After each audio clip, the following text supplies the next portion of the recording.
gather round, friends new and old, and welcome to the Roast and Toast podcast. We are your hosts, David, Jenny, and Philip.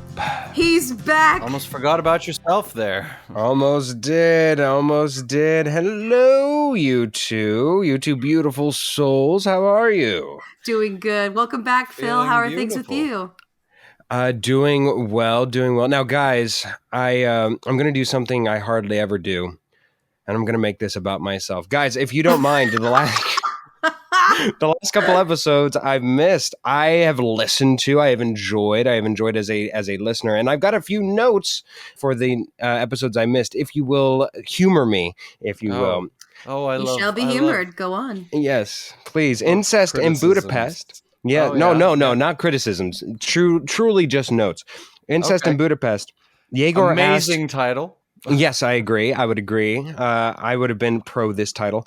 Yegor asked, would you rather be smartest or dumbest person in the world? Guys, that one, a brilliant question. Two, the answer was dumbest. Anybody who wants to be the smartest is limiting the entire world. And plus, I feel like I'm already pretty smart. So if I'm the dumbest, we're benefiting humanity. Isn't that what I said? I'm pretty sure that's exactly what I said. That is exactly what you said. So I was just, Okay, it was cool. more, So you're like, good choice. Yes, good choice.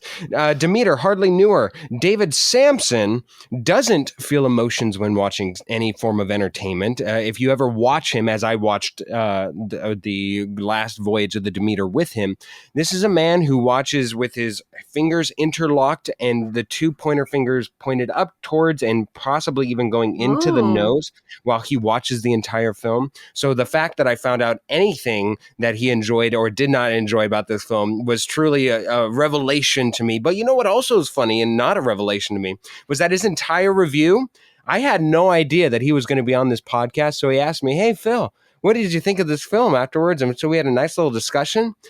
I got to tell you, there were a lot of similar criticisms and a lot of similar points that I made to him in the conversation afterwards that reemerged in the episode. So if you missed me that week, you didn't really miss me. Next one. That's funny. The problem with the prosciutto problem. Danny DeVito's Got Crabs is a tagline so good that a movie needs to be made about that, regardless of the content. It can be about the story that we did. It can be whatever. But Danny DeVito's Got Crabs, that alone is worth the price of admission. I don't care what the rest of the movie's about. Excellent job, you two. Excellent job. All right. Well, thank you very much, I'm glad Phil. it wasn't criticisms. Yeah, thanks for that.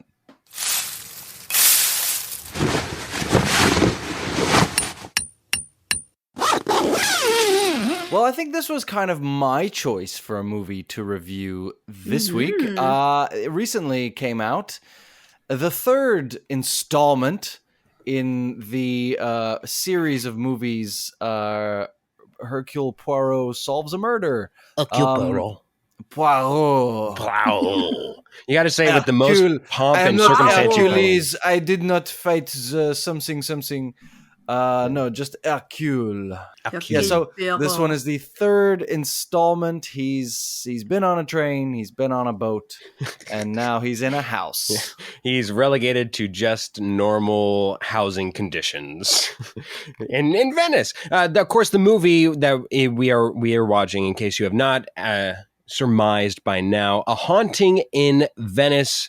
Of course, adapted by the Agatha Christie novel Halloween Party, Kenneth Branagh's baby that he's certainly nursed from infancy, and now 3 movies in. Will we get another? Who knows? But David, as with all movie reviews, we start off with you. Please give the people what they want to hear and give us a short little David summary of what the film entails. Oh, yeah.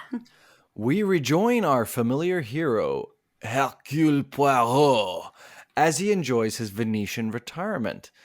Despite the barrage of desperate people trying to convince Poirot to solve their case, he has finally moved on, or at least until an old friend drops by with an irresistible prospect.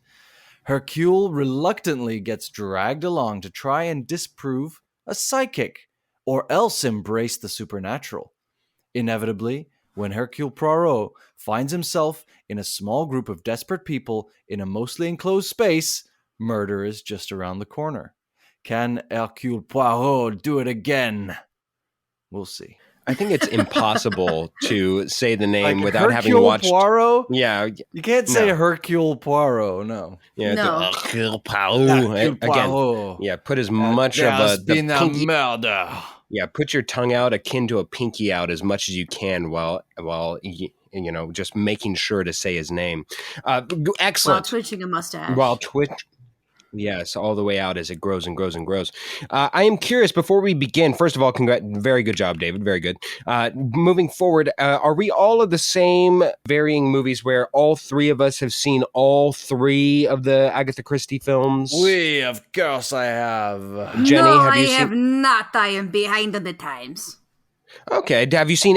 Did you see either Murder on the Orient Express or Death on the Nile, or are you only missing one? Or Missing both, monsieur. Missing both. Okay, no, that's actually a fascinating, an interesting perspective. Yes, I would agree. It's going to be interesting because I am somewhere in the middle where, David, I assume you've seen these as they came out, or did you? I saw them as they came out. Yeah, Okay, I was very excited at each one. Okay, and I, in order to catch up to the third one, watched and binged the prior two, and then watched the third one. So we kind of got all three perspectives on this. Now let's get to the actual film itself. Jenny, let's start out with you. What was your favorite thing about this film, if you will? My favorite thing of this film was the cinematography.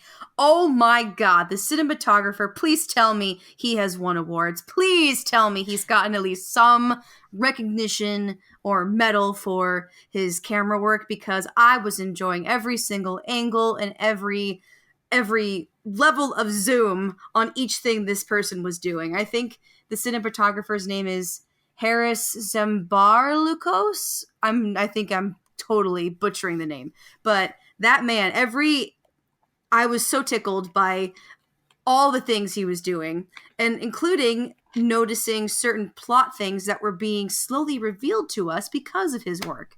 He was just a presence alone. Thank you so much, Harris. That was so entertaining. Until you noted he has not won any major awards, as far as I can tell. What? Criminal. It wasn't until you noted it, time. Jenny, about his presence, but I would agree. I think it blended well whodunit Phil with a horror cinematography aspect. Like, I think both actually are definitely similar. Touched on both. Yeah, but they were both existent.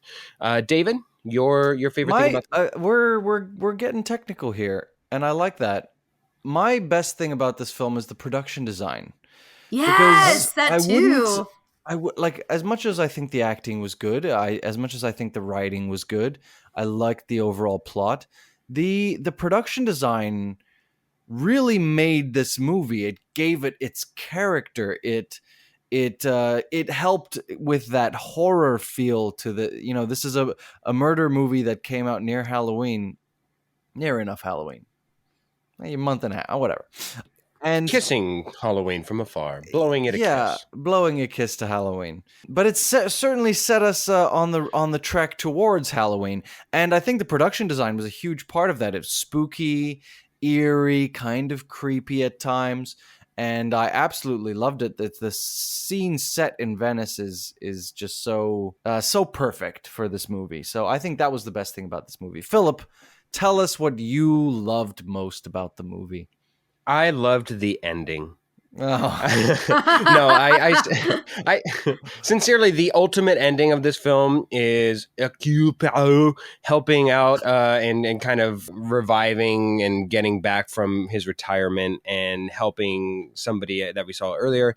It was so logical an ending that the fact that it went back to that was reassuring. I was like, that needs to be a payoff there. Sometimes the obvious or logical ending has to be the ending, because otherwise you're just doing the story a disservice. Exactly, and I thought it was done in a true to character form of, I'm not going to outwardly tell you, I'm going to be pompous and allow you, the person asking for help, to come to me. And of course, and in turn of doing that, I will also remember every single detail you told me that was at the absolute beginning of this film. And he doesn't, well, to be fair, that was like the day or two before.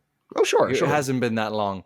But he didn't pull his punches either. He's like, yeah, your parents are probably dead, something. It's pretty brutal. Yes, pretty. Or it's like, yeah, your brother's probably next. Yeah, and you're not too far behind there either. Did you Yeah. want to have a seat? Yeah, it was good. It was Savage. Good a it was a very good ending. Sincerely, I guess that goes to you, David. What Sure. what was something My that maybe worst needed a little thing- more bacon, or worst thing? Worst Actually. thing about this movie. Worst thing about this movie was that there was only one killer. I Oh. didn't love. Okay, Jenny, are you gonna mind that I spoil the first two movies for you? Oh, by the way, we should No, mention, go if you ahead. listen to the rest of this episode, especially because it's a whodunit, it's probably going to be rife with spoilers. So Yeah. proceed with caution. But Go we watch will. the movie, come back. Yeah. Yes. We've already spoiled some things for you. We have, it's true. So in the first movie, there are several killers. I thought that was like, okay, I didn't love that. Kind of wanted it to be one bad guy, but the first movie worked really well. Second movie, there were a couple killers, and that worked really well in that story. Although the second movie wasn't as good, especially production design wise. The third movie, there's only one killer. And there were multiple murders. So I wanted there to be multiple things going on, but really it was just one person killing and then killing to cover their ass and then killing again to cover their ass. And I was like, well, that's just kind of the obvious thing. I kind of wanted there to be multiple things at play. And that disappointed me when I found out it was all one person. Technically, there is a claim to be made that there were two killers and that one character killed themselves, but through the influence of one. Two Are you not- killers? Yeah. I guess. I don't.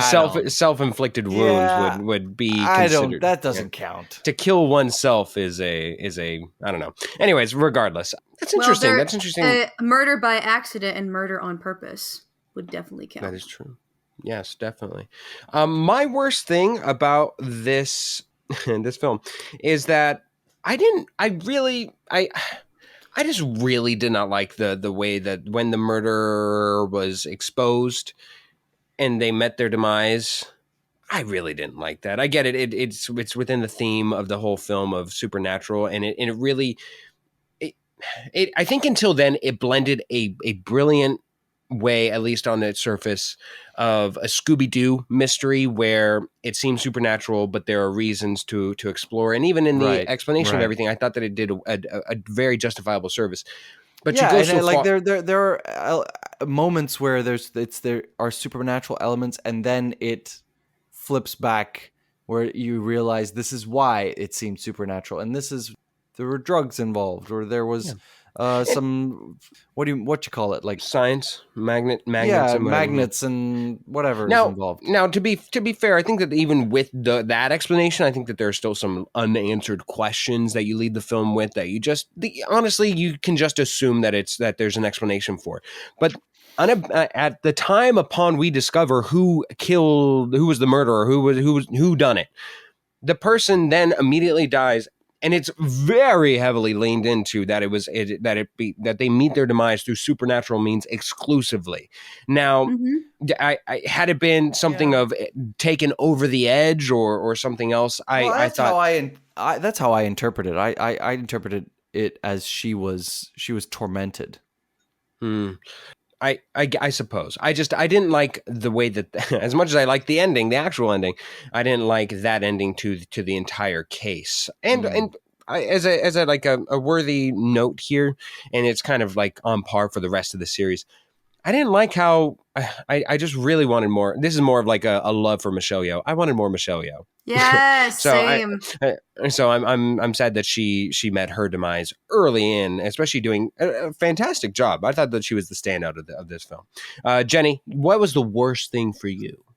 This is a very specific thing, a very small, minor thing.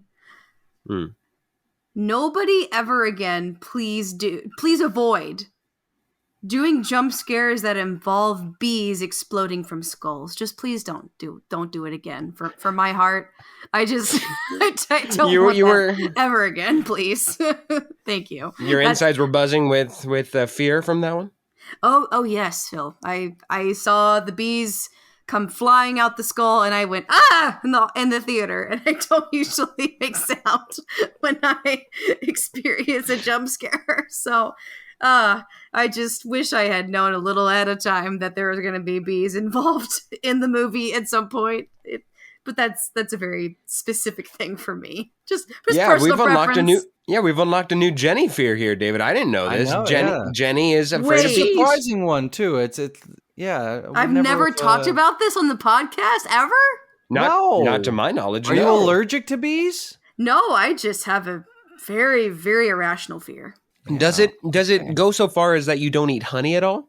Oh, no. Honey is still an active part of my diet. But okay.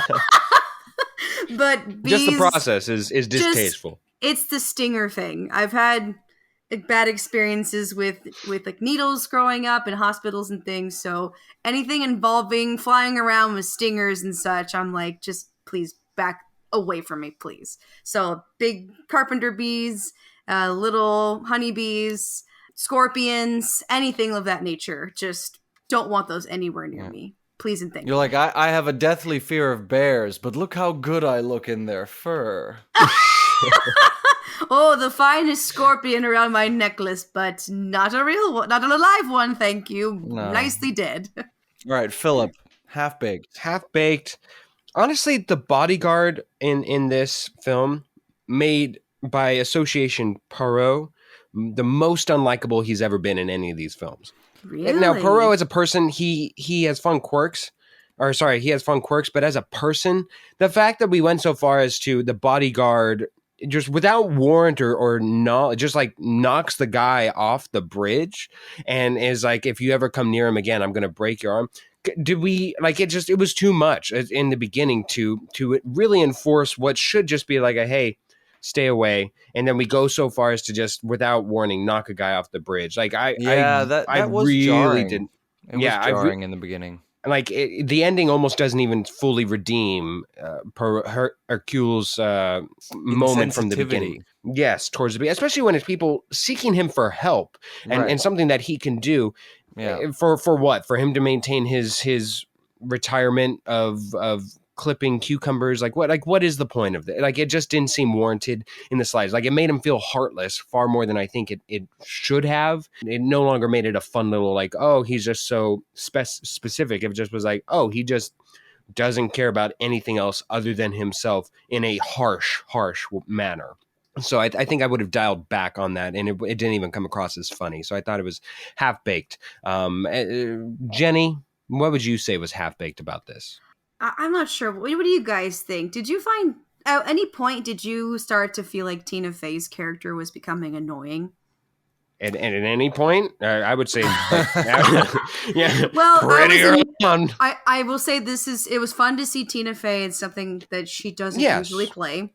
I think she did really well with what she was given. I thought she did. I see. We disagree. I thought the writing of the character itself was kind of annoying. The fact that she clung on to like, no, it must be real after it clearly wasn't was dumb. Inauthentic. Yeah, inauthentic. Because she paints herself as a true skeptic from the get-go of the film once we were first introduced to her character. And then all of a sudden she's desperately clinging on to this one could be real, you know? Right. Referring to the psychic woman played by Michelle Yeoh. Yeah. Yeah, I just thought that she also was very... She leaned into this whole persona, you see, you know, where here's the scoop Fruit Loop, you know, and you're just going to be going around like this, and we're just going to be doing this. Oh, Poirot, it must be true because you're the smartest person I ever know there, here, say, and it was very one note. The note was annoying, so therefore, when I only get to hear the one thing, I'm out. This has nothing to... I would have been inclined... I was excited to see Tina Fey in this. It has nothing to do with her personally, nothing to do with her past performances. You're right, Jenny. It was half-baked. I thought we could have gone a different direction rather than be a caricature within a film that didn't just need it. It never made me feel like she was ever possibly guilty, honestly, too, and I would have been disappointed had she been. So I think it does a disservice to the film as well. Mm-hmm, mm-hmm. David, did you have anything half-baked here? Yeah, I didn't buy that the kid was somehow smarter than his dad at actual medicine. Like, I get it, he reads a lot of books, but all of a sudden the doctor doesn't pick up on something, but the kid's like, meh. First of all, he's reading his dad's notes and going, well, this was clearly poison. Yeah, it was sort of explained like, well, the dad was kind of too, had too much of a personal relationship with his patient to truly see what was actually going Down in the on. dumps. Okay. And then the kid figures it out. I mean, he has no medical training. I don't know. I didn't hate it, but I didn't really respect that choice. I think it gave credence to a character that otherwise, why is he really there? I mean, I guess if You you mean were the going kid? to the kid, yeah, because realistically, I guess the only explanation of how he could, and in your entire, lineup of who could have done it, if it ever becomes the kid, like what, even if you follow that out to a possible conclusion, it has to have been by accident. So maybe there, but I mean, the kid was annoying, honestly. Again, for me, I guess now that we've all done our Also, half baked. Oh, I mean, continue. the kid didn't go to his dad with the information. He That's true. wrote a threatening letter. And it just doesn't really. It So doesn't you're really. with me, David. Kid caused his dad's death. Kid caused his dad's death. I mean, yeah, he's Basically. clearly smart enough to figure out like medicine, but not smart enough to realize that that's putting him or his dad into a very dangerous position. How many people could have had that information? Literally, only the doctor could have figured that out. So of course the woman's gonna think it's the dad. Oh yeah. It was this anonymous letter. I mean, please, half baked as. as an overall film, because now we kind of get into the, would you see it again? Would you recommend it? It's Can a I no just for say, me. Yeah, go ahead. I convinced myself even more through that half baked thing. Like I started out as like it was kind of half baked, and now I'm like, hell no, that's super half baked. All right, sorry, continue. It's mushy. It's so half baked. I'm so in terms Cookie of dough. Is that raw egg? in terms of recommending to another person, in terms of what I watch it again, it's a hell no to me for both of those. Oh really? Look, yeah, I can't. It's better than Death by the Nile. So save yourself a viewing there, Jenny, if ever you have the inkling to go back. Yeah, don't do that. But it's boring at best, and then annoying at worst. In both Tina Fey's performance, the kid's performance is rather annoying as well.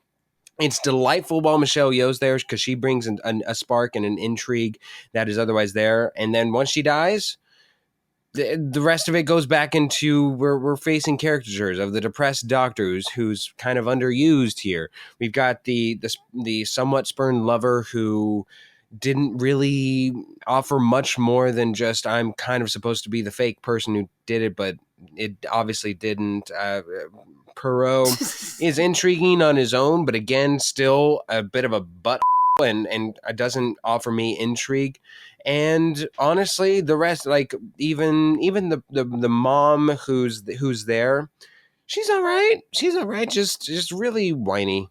Honestly, like I just again overall, It's like, this is going to be okay, you murdered your daughter. Shut up. truly. Again, She's really upset about it. she's truly upset. God, I she will really forget won't about shut this up film. about that. I will forget about this film in a month, and I will be like, oh yeah, that's right. That was the boring film that I kind of sat through. It's unspeakably boring for a film that I should be gripped by Wow. interesting. Shit. David, it sounds like you have opposite feelings on this. Opposite, no. I have rewatched. I've rewatched Death on the Nile only because I was showing it to Nicole, who hadn't seen it, and we were going to go Nicole, to your girlfriend. Yes, a Haunting in Venice together, so we had to catch her up. I've rewatched Murder on the Orient Express, I think, including this recent time with Nicole, twice at least, I think. So I rewatched that, which I thought was good. Yeah. I've rewatched Death on the Nile, which I didn't think was as good, but I still thought was all right. It's all right. This is better than Death on the Nile by a long way, I think. So I'm going to say that I would rewatch this. The thing with whodunits, though, is that they really have to have a special amount of character in order to be rewatchable, because the appeal is that you don't know who's done it. That's why I love Knives Out, because as much as, yes, I know who did it, I can rewatch it because it's so much fun and the characters are so rich and it's just an awesome film. So that one I can. And you're saying that this film had rich characters? No, I'm saying it didn't. Yeah. So then why are you rewatching it? I'm saying You want to watch Tina Fey? Go back to the school. No, Yeah. I'm not gonna go. I'm not gonna be in a rush to rewatch this. I'm saying I could if it came up and it's like, well, let's watch it. Sure, But I would recommend it to people who haven't seen it. No. I would. If you like a whodunit, go watch it. It's fun. No. Absolutely. It's not it's not fun. How dare you, sir? I did not think it was boring. I did not think it was boring at all. Oh wow. The most entertaining it's a aspect. hell of a lot better than Death on the Nile. So the most entertaining aspect of it to me is thinking of Jenny being scared and spooked silly of bees coming out of her skull. That is the most entertaining aspect that I think back on it now. Jenny, with all the crap movies that you've given the thumbs up to, Phil, you can give me this. All right, Jenny, did you like this crap movie or did you not? Oh my god, the passion with Philip today on how he feels with this movie, I must say, is quite funny. However, as a first-time viewer who has never seen Murder on the Orient Express or Death on the Nile, I actually really enjoyed this movie. I had a really good time. It especially appealed to me because it was in a spooky environment. So all the horror aspects they wove into this movie really tickled me, minus the bee thing. You're right. Not knowing what the structure of these movies are before this one arrived on our screens. I thought that there was some pretty good development to the characters. Could there have been more? Yeah, sure. Because I feel like because of that, it affected certain roles, like Michelle Yeoh, for example. But I really enjoyed it. I don't know if I could recommend this one to everyone, but I honestly want to wait to even say I could recommend it until I see the other two. And then I'll have a true judgment. I mean, I think you'll like Murder on the Orient Express. But Death on the Nile, meh. Well, here's what's funny, though, is that Jenny has never seen the first two. And because of that, I would say that one fascinating thing is that she missed the character of Book, which I think that this film sorely misses. I like Book to which, again, Jenny, you don't know, but this is the character of Book is the placeholder that Tina Fey serves for in this film. Just like a confidant, somebody that Poirot bounces ideas off. Knew beforehand.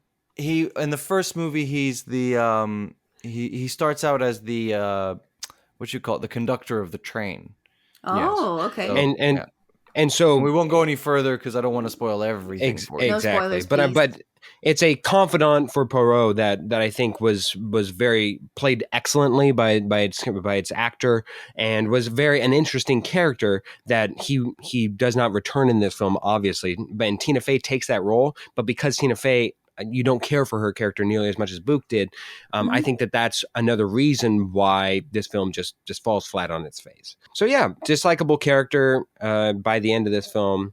I just didn't like this film. But hey, if you like boring whodunits, this film is for you. Yes, I do, right. Phil. I like boring whodunits with horror. Jenny, let's move on with some fun facts. Okay. Moving on. Time for Jenny's trivia. Ooh.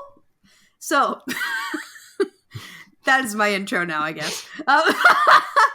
So, as we've already talked about, this is based on Dame Agatha Christie's 1969 novel, Halloween Party. Damn, Agatha Christie. There has this book only has one previous film adaptation because it's a lesser known work in Agatha Christie's collection.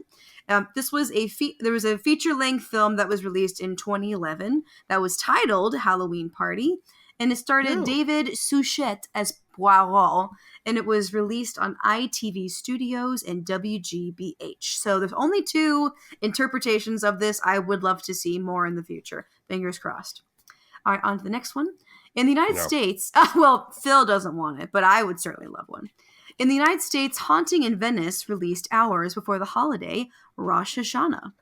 The movie prominently features apples and honey, which are both symbolic foods meant to evoke a sweet new year for observers. So it was a random coincidence that this movie featured these important symbolic foods for the holiday. Was it random and a coincidence? Who knows? Well, who knows? Who knows? There is order to everything around us. The end credits. Hercule, is On the that next you? one. I've been boobing for apples all night. You've been boobing for a lot longer than that, Phil. Oh boy. So on to the next one. The end credits for this movie list. Did you guys notice how they didn't have it in order of importance? They had the list of the No. actors in the film in didn't alphabetical notice order. Oh, I did not. No, I was too bored from the earlier film to remember that. Why was that, Jenny? Well, it was just something unique that happened with this movie. Usually you see movies in order of how many times someone shows up on the screen or by their importance. Right. But this time, everyone was important. So they just listed them by the first letter of their first name. Well, that's possible when there's not that many characters. Mm-hmm. You know. Sure. And finally, not Dr. Geez, Lord, nope, that's not right. Director Kenneth Branagh worked to create the movie's jump scares with the technical department, and he actually liked to not tell the cast about what was going to happen while they were filming. So the cast would walk in blind during shoots and have no idea what was going to happen. The majority of the scares or the fear reactions that you see by the cast were genuine. That sounds like a Kenneth Branagh thing to do. Yeah, that doesn't sound like something I would enjoy as an actor. No, don't that's like that. far too method. Far too method. No. Well, thank you, Jenny. Thank you very much. Go, Johnny. And I would like to end this with a little quote of mine that I recorded. Oh. The only thing I know is that we cannot hide from our ghosts, whether they are real or not. We must make peace with them. Boom.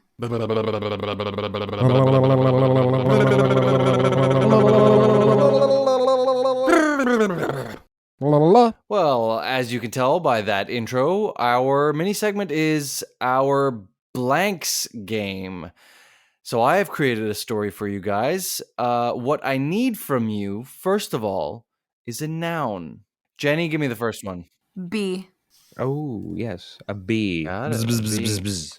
Philip, from you, I need a famous person. Let's go with Gal Gadot. Next up, I need an adjective. Jenny, Purple. give me another adjective. I don't like that one. You think sticky, Jenny? Oh, yeah. Does sticky work? Sticky, yeah. sticky. Got it. Next up, I need a body part. Philip. What about... let me know if it's too specific, but can we go the pointer toe? The pointer toe? Yeah, like the longest one, big like toe. right next to the big toe. No, not the big toe, but the pointer Oh. toe, like the one right to the right of it. Oh, I see. Okay. Yes, the pointer toe. Pointer toe. Yeah, always Got it. points you in the right direction. It does. Jenny, a noun, please. Cranberry. Cranberry. Got it. And lastly, a verb ending in ing. Quivering. Ooh. Got it. All right. Here we go. Oh, all right. Timmy was late to class one day because he couldn't find his bee. Not only that, but the bus was late because Gal Gadot was on it and everyone wanted a photo. That tracks. This track. He arrived at school and opened his locker. Out fell a sticky sock. Oh, man. Hubert is back at his lame pranks again. Timmy remembered last time when Hubert had put a plastic pointer toe in Timmy's cranberry. No. With no more inconveniences, Timmy finally arrived at sex education class where he was so excited to learn about quivering. No. Hubert's a naughty, naughty little boy. Hubert's disgusting. Yeah, Right. truly. Right in the cranberry. Detention for you, Hubert. Yeah, detention's not enough. That boy needs some therapy. Will we ever get to know why Gal Gadot was on the bus? We will never know. In that particular story, Just that count is the yourself least. lucky. Yeah, that is the least. Like, I need more explanation on that. Like, it is time to bring this episode to a close, but not before we give out a few thank yous to those who really, really deserve it. Yeah, thank you to Cass and Crossland and Jake Corlang for the music that you hear on this show. Thanks to Ryan Ardell, Josh Hans, for a lot of the audio bits you hear throughout the show. Thank you, guys. Thanks to Rudy Chalk for his wonderful graphic work that you get to see on all our social media. And thank you, yes, you, the listener, for tuning in. Make sure that you go to our Instagram and realistically anywhere that we have socials right now, Twitter, Facebook, anywhere that you want to ingest us and have us be a part of your life. We are there. Of course, if you want to listen to the podcast, any of our episodes, any of our old episodes, they're timeless. Trust me. We are on Spotify, Apple Podcasts, Google Podcasts, pretty much anywhere you listen to all your favorite podcasts, except for Pandora. Why? Because screw you, Pandora. There are claw marks on the wall. There is honey spilt all over the floor, and a tuft of hair just over here. It is clearly the bear who did it.